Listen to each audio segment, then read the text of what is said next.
Intentional Currency podcast. My name is Yasmin. I'm the founder of the Intentional Currency, and our mission is to help Muslim women take control of their money, build wealth in a way that's pleasing to Allah, and feel confident making financial decisions that serve their families and their communities. In this podcast, we're bringing you real conversations from some incredible women who share our mission. These women are leaders, change makers, and financial literacy advocates from around the world. Together, we'll explore what it means to create wealth that's rooted in faith and designed to have a positive impact. Each guest brings their own journey, their struggles, their wins, whether it's setting up an emergency fund, learning how to invest, or figuring out how to manage finance and family. Our hope is that their stories inspire you, empower you, and remind you that financial empowerment is for every Muslim woman who wants it. Thank you so much for joining us, and let's get into the conversation. Assalamu alaikum and welcome to the Intentional Currency podcast. I'm so excited to be here today with Naira, who is Professor of Digital Creative Design at Sheraton College in Ontario, Canada. She also runs Grow with Naira and the Magnetic Muslima membership for Muslim women entrepreneurs. And she also does marketing consulting. So very excited to have you here. I know you have so much expertise and so much personal experience around the topic of financial literacy as well. So very excited to have you here. Welcome. Assalamu alaikum. Thank you so much for having me. It's so lovely to be on this platform with you speaking about this topic. First off, I have to say, mashallah, you're doing amazing work for Muslim women because we do not have access to this kind of information. We don't even have communities around financial literacy. A lot of the times, if you go to one extreme or the other extreme, it's very much like, okay, marry somebody rich and just tawakkul Allah, and that's it. Just live your life married to a rich man. Or it's earn money and give everything to your family and do not save anything for yourself. Both extremes don't help Muslim women. And we don't know much about investing. I feel like so many people scare us with you can't do this because of interest, and you can't do this and you can't do that. So alhamdulillah for platforms like this and people like you who have taken that initiative and done something for this community. So jazakallah khair. But yeah, I in a similar way, we both have a similar vision for Muslim women. I started Magnetic Muslima, which is a membership for Muslim women entrepreneurs, also providing them with a community and a safe space where they can basically lean on each other for support.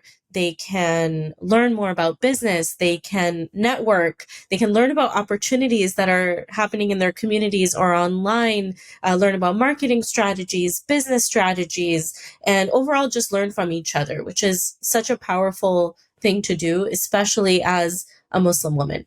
So yeah, thank you for having me. No, it's my pleasure. And I'm so excited to have you here because I do feel that we share a very similar vision in that sense of just empowering Muslim women to have these conversations because we just don't have the language. Similar with business, especially when we talk about scaling business and marketing strategies, and we move out of just a side hustle and into something that is really a source of income and contributes to our communities. I think that it's a very new thing for a lot of Muslim women. And so I love that you've also created a very similar space in your community. Jazakallah khair. So before we jump into all of the financial literacy conversations, I just want to give a little bit of a background. I know you gave your professional background, but how did you grow up hearing about money and financial literacy? Yeah, that's a very loaded question. I did not have a good relationship with money. I feel like in a way I'm still working through a lot of even you could say traumas around money. But for me, what I saw was just spend it and don't worry about it and it'll be fine. And then it was always followed up with, oh my gosh, we don't have enough. It was like a very haphazard type of spending style. And then when I got married, my husband and my in-laws, the way that they save money was the next extreme. I haven't seen that either. So I was kind of stuck after I got married because I was trying to find myself in this middle ground. And thankfully, like, my husband's also trying to find a middle ground. So together we're finding a nice, healthy middle ground for our family that we've built. But I feel like there were a lot of cultural barriers that were broken in my family of origin. Like, for example, my mom with two masters and a PhD provided for my family, like for our family. And a lot of people saw that and they were like, oh, she's probably not a good mom. Oh, she's probably not available for you guys. And just kind of like the way they treated her because she was working and not at home, when in reality she was the best mom ever. She gave us amazing love and attention and care. But just like those, those things kind of, it made me think, like, am I not supposed to work? Like, is this not, is it like, but I'm very ambitious and I'm very entrepreneurial at heart. So I knew that I wasn't going to sit at home and do, like, just only be a stay at home mom. So it just kind of resulted in a lot of like extreme feelings for me growing up around money, like just not healthy feelings around money. Yeah, I think that a lot of people can relate to that, of that extreme. I definitely grew up with a similar sort of um, conversation where we shouldn't be attached to money and we should spend it freely because we're just travelers in this world. And then at the end of the month, we have no money. We can't finish all of the milk because, guys, like, we really don't have enough. And I remember it feeling so confusing because I was like, well, we can't be attached, but clearly this is having a very big effect on our emotional lives and on our actual lives. And so maybe we need to do things a little bit differently. And I Mm-hmm. think that what it came down to is that we just didn't have the systems of how do we manage money? How much do we save? How much do we spend? And I'm curious, I know that you and your husband came from very different backgrounds. As you're growing your own financial literacy, what do those systems look like in your life? Good questions. So basically, in our little family, like with me, him, and our two kids, he takes care of the majority of stuff, which is lovely. Alhamdulillah, may Allah reward him and bless him for always taking care of us and providing for us. I mean, but what he's done is he's set up numbers for everything that we have to stay within.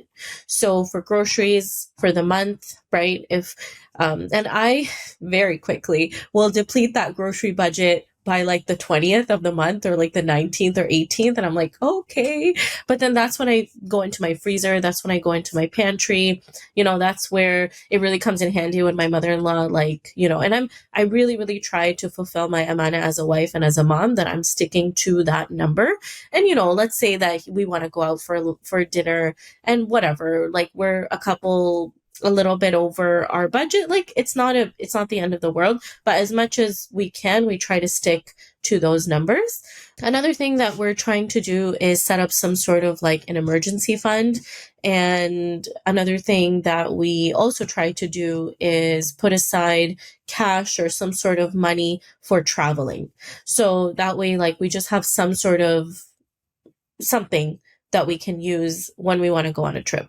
So far, we actually haven't done any international trips as a family. And that's mostly just because, like, we have a specific vision of how we want to go as a family. So we've just been doing like local trips and investing mostly into our home, which is our biggest asset.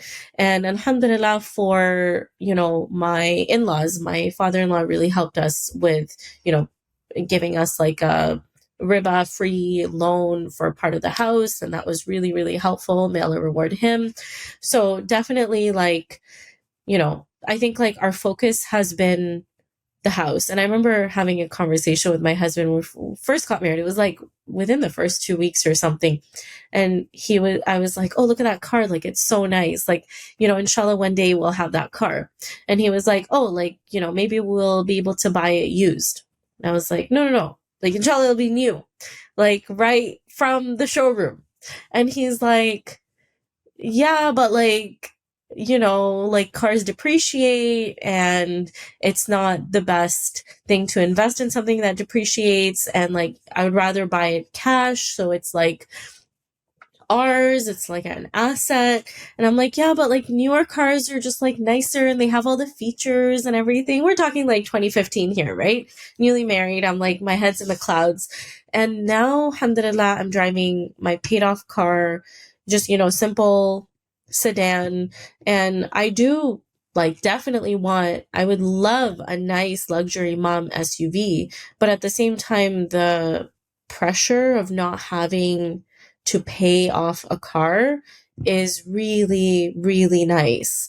So, alhamdulillah for that and those conversations that I didn't understand at all initially, but now with time and with clarity makes so much more sense to me. Alhamdulillah. Alhamdulillah. And I think that kind of brings us to the fact that as Muslims, our finances look different. Yeah. And I remember for me, like doing my undergrad in finance and listening to my professors and even like personal finance and working at the bank. And so much of the advice that was given just didn't apply to me.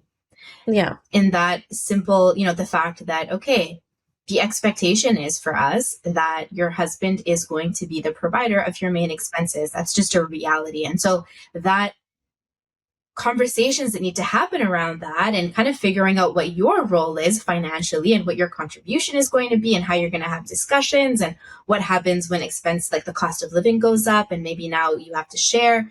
Those are all conversations that are not taught in traditional financial literacy courses. Yeah. And that we still need to have. And I love that you said that you were able to buy your house riba free, which is a huge blessing. And especially, GTA, right? Like there are people who have massive, massive, massive mortgages. May Allah help them. But the idea is that the conversation and the way that we're looking at finances is so different because we're trying to avoid riba. We're not trying to spend every last penny and get the biggest loans and drive the fanciest cars. Like our money is really a tool to ultimately fulfill the rights that other people have on us, our families. And so we're not looking at how can I make more all the time in order to get more and have more things. We're looking at how can I increase the barakah in my life? Like how can I ultimately use this money as a tool to be able to get a higher place in Jannah, right? And so I know you mentioned a couple examples, but I did want to ask, like, how do you find that your identity as a Muslim woman has shaped your idea about finances and money in general? I like this question because I feel like the topic of money comes with a lot of shame. Like the way that you spend, oh my gosh, how can you spend like that? Or like, I'm so sorry I bought this. Or like, it's just like, or you're so stingy, right? Like all of these like extremes, like they come with a lot of shame. So I do have to say, like, alhamdulillah, like I'm talking up my husband, I'm talking up my in-laws, but my parents, like, even though we had this kind of, like we were fed really well, I was clothed really well, even if at that time they had jobs or they didn't, like they really, really took care of us. And I think there's a reason why Allah subhanahu wa ta'ala is still taking care of them right now, despite whatever they may be going through, because they really provided for us from the heart. And I agree with you that, there were systems in place that were not there that should have been there. Financial literacy, but the concept of barakah, the concept of them providing that generosity, truly has been ingrained in me because of my parents. My mom and dad have taught me the value of sadaqah, have taught me the value of giving, have taught me the value of helping other people, and kind of almost giving with my eyes closed sometimes, like we're going out for lunch. It's just me and my friends. No problem.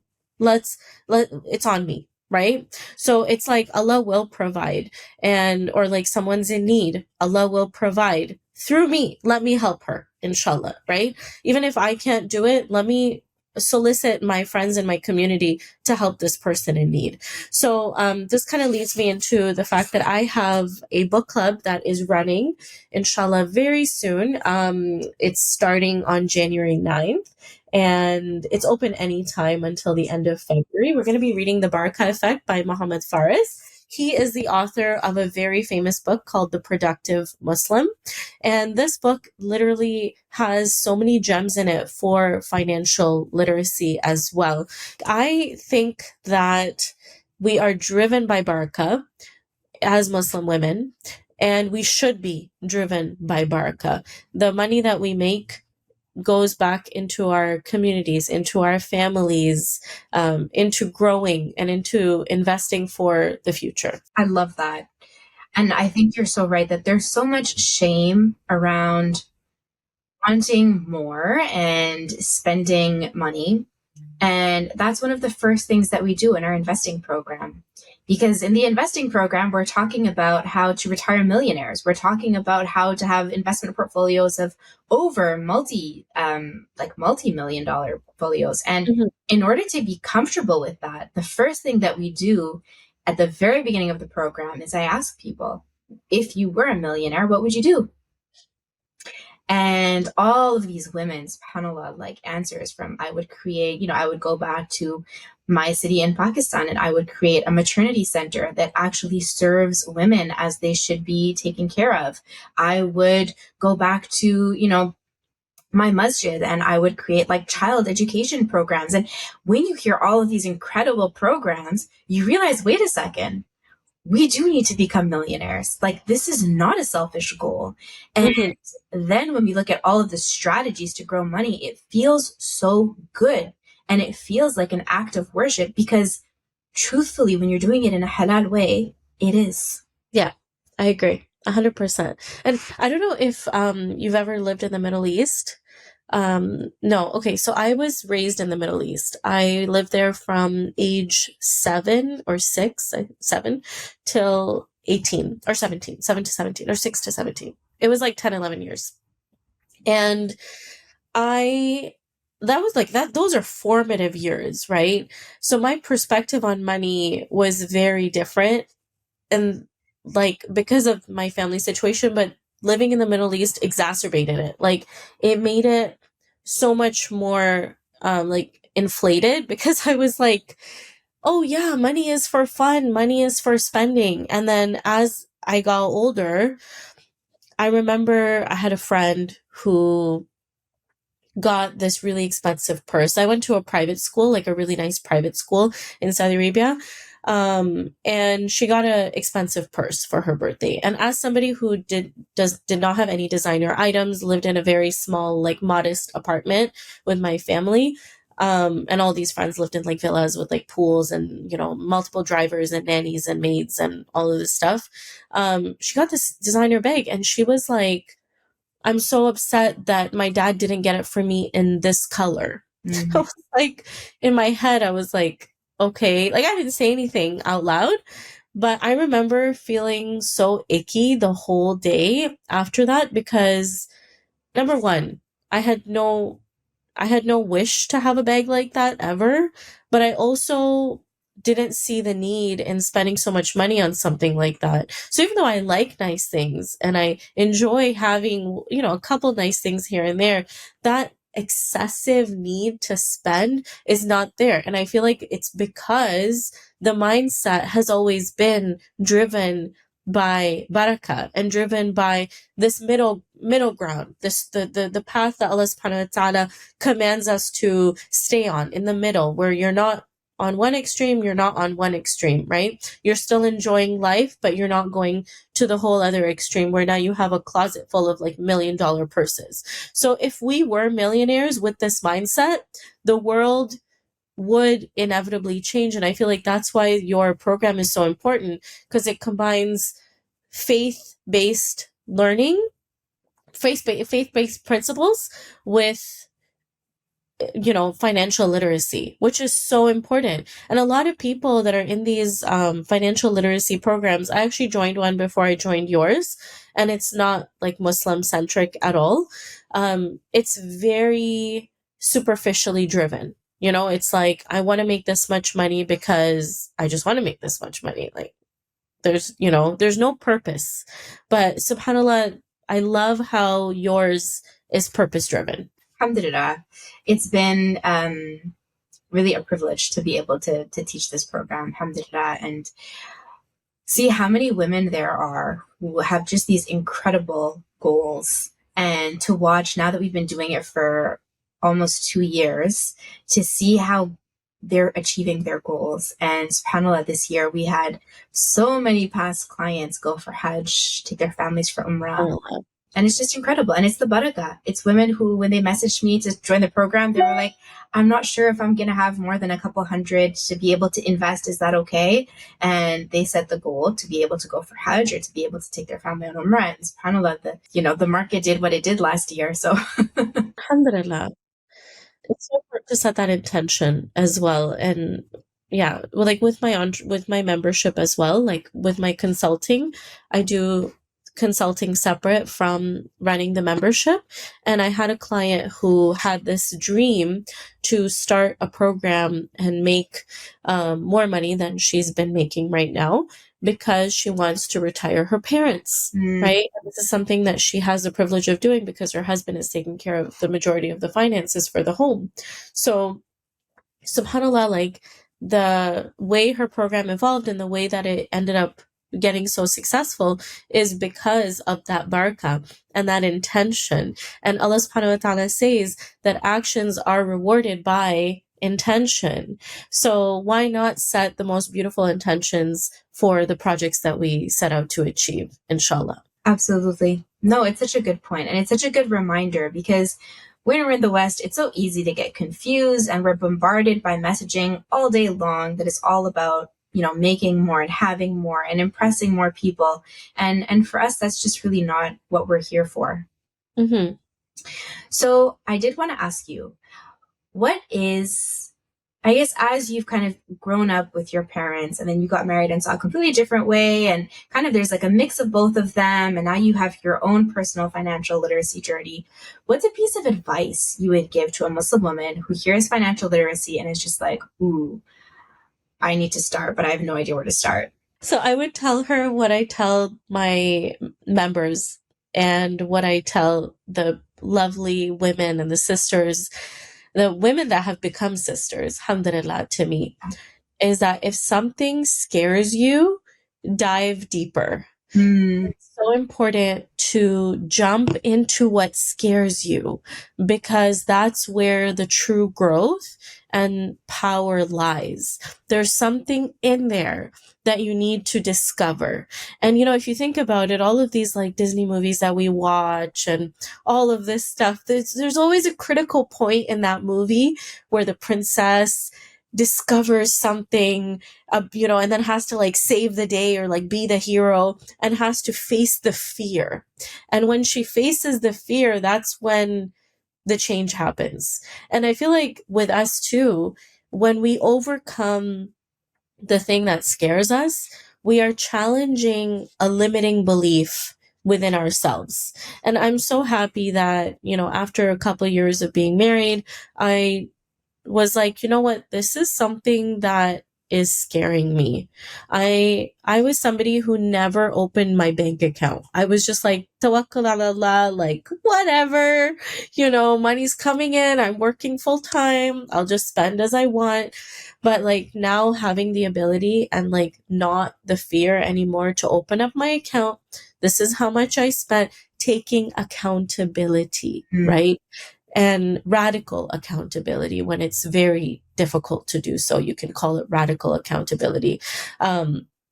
Is where the change lies. And actually, inside the membership, Magnetic Muslima, on January 9th, only for members, I will be teaching about muhasaba, which is taking personal accountability. And it's an Islamic concept that relates to your good deeds, but you can apply it to anything. Taking accountability will change your life. So I would tell her, take accountability, jump into what scares you. And if you're, the more scared you are, the more you jump in, the more growth you'll see, not only in that aspect of your life, but in other aspects of your life as well, inshallah. I love that. And I think that's so true. Is that so many people think that the answer is another budgeting app, or, honestly, sometimes it feels like it's another course, but ultimately it's really about facing that fear. Okay. I'm gonna stick to this. I'm gonna track my spending for a whole month, and I'm gonna be honest with myself about what I did wrong. And I think that it's just a new thing, right? It's very new for our community. To kind of have those habits, to have exactly like you mentioned, having an emergency fund, having, saving ahead for things like vacations and trips. And especially when we're surrounded by people who are living on credit cards and people who are living on loans and have these high mortgages, it can feel very isolating when you're the only one driving a used car. You're the only one who's still renting. You're the only one who, is paying off your credit card every month and can't afford to go out for dinner on Friday night. But that ultimately that barakah, I think whether you see it in your finances or whether you see it in a loving marriage or healthy kids or, positive relationships with your siblings, there is no doubt that that barakah will come back to you. 100%. And I do think, like, just to add on to that with, I think sometimes we try to find these like band-aid solutions, like you said, like another app. Like what I used to do is I just used to like read something like a book, and I thought it would like change my life. But it was only once I really started reading with intention and with the intention to apply and to practically do the thing that the book was saying, that's when I saw the results.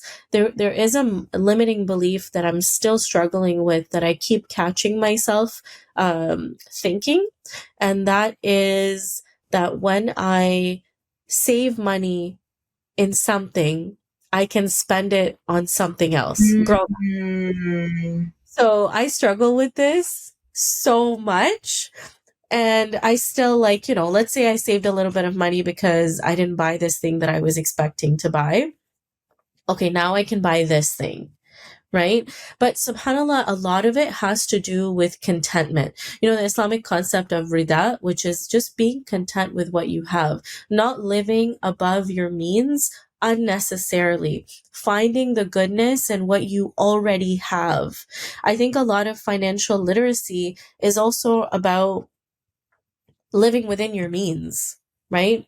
And if something is working for you, just use it, just do it, not falling into unnecessary trends. And once you start catching your thoughts, they actually become louder and you can catch them more often. So you can catch them about finances, you can catch them about detrimental self-sabotaging thoughts that you might have about your relationship, you can catch them about your body. You can really catch these limiting beliefs and you're like, not today. I'm not going to let you overtake my day.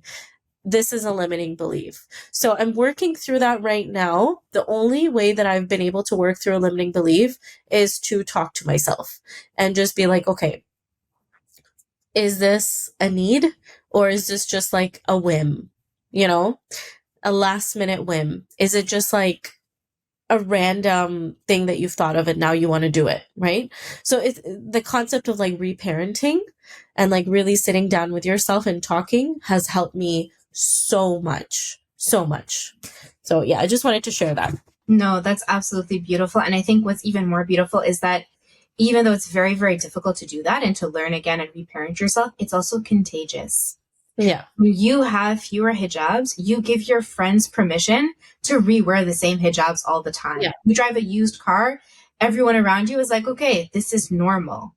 And when you don't, change the size of your house every couple of years, it becomes normal. And in the same way we learned this consumerism, we can also learn to be satisfied with what we have. And so it's hard work, but every part of it that you do makes it easier for someone else.